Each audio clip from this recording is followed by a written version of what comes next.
With only 16 people per square mile, Finland is the least densely populated country in Europe and one of the least densely populated in the world. About one-fifth of the population lives in the Helsinki metropolitan area in southern Finland.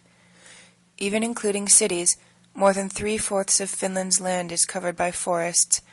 Most of these are managed or second-growth forest. The remainder of the land consists of small family farms. In 2010, Finland was ranked as the best country in the world by Newsweek magazine and has been recognized positively by many other organizations. What makes Finland so special?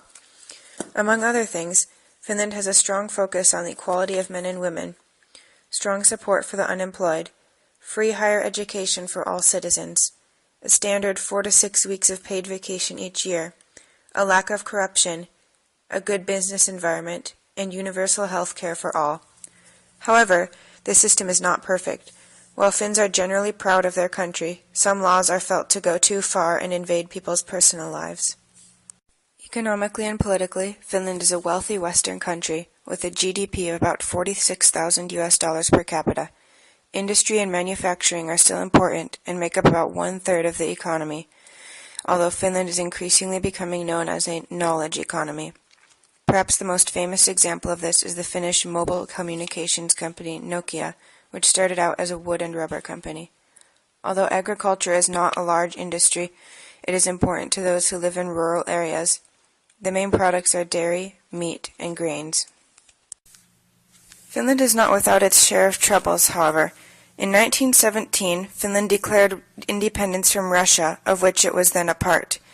This was followed almost immediately by a devastating civil war, in which more than 1% of the Finnish population died, most of them in executions or in prison camps. The Reds, a socialist side supported by the USSR, fought against the conservative Whites, who received help from Germany. The Whites eventually won the war, but at a difficult price.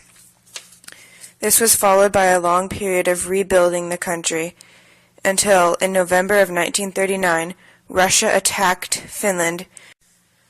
The result of this was 3 wars, the Talvisota, or Winter War, which was followed by a period of shaky peace, and then the Jatkosota, or Continuation War. After the Continuation War, the Finns were forced to drive the Germans, their own allies, out of their country by Russia. This resulted in the Lappish War, as the Germans burned farms and buildings in Lapland behind them as they left, leaving more than 100,000 people homeless. In addition, Finland lost 10% of its land area to Russia, displacing 12% of the population to other areas of Finland. Finland also had to pay war reparations of $226.5 million to the USSR. In addition, they had to find new homes for the 400,000 refugees who had fled from Finnish Karelia in the Continuation War. Forests were chopped down by the settlers themselves, who then had to build houses on the just cleared land. Existing farms were divided up. Even lakes were drained to reveal the fertile soil beneath. Throughout the Cold War period, Finland maintained a careful policy of neutrality in order to keep peace with the Soviets. They were in a unique position, a capitalist, democratic country that shared a long border with Russia and had signed a treaty of peace and mutual cooperation.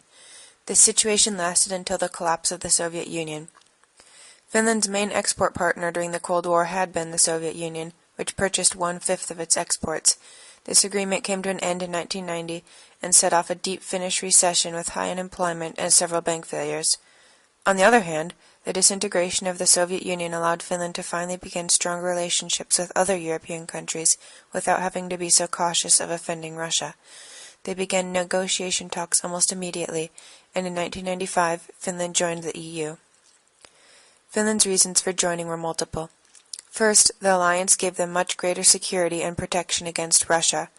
Also, as explained in the book, The Nordic States and European Unity, Finns hoped that integration would revive their economy by boosting trade and making them a more competitive trading partner.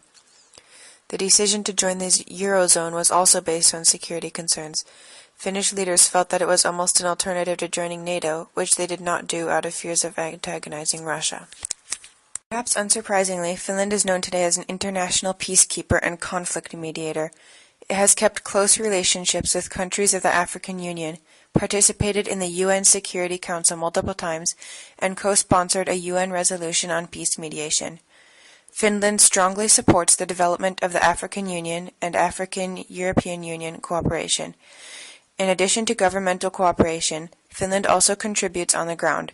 It contributes about €500 million annually to development in Africa, and in total, more than 50,000 Finns have served in international peacekeeping missions, many of them in Africa.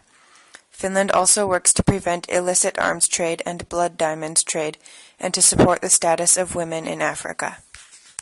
Finland is also known for its world-class education system. University programs to become a teacher are highly competitive and admit only about 10% of applicants, and teaching is viewed as one of the most desirable professions. Teachers have the ability to develop professionally and to make a difference in the lives of their students. What is Finland now? What is Finland to a Finn? What does it mean to be Finnish, and how do Finns see the world? There are more answers to this question than there are political parties in the Finnish parliament, 8 at last count.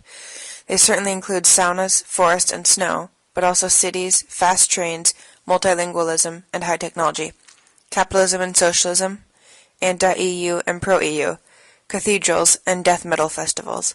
But overall, what you'll find is a wealthy country proud of its northern identity and its equal, fair society. Welcome to Finland!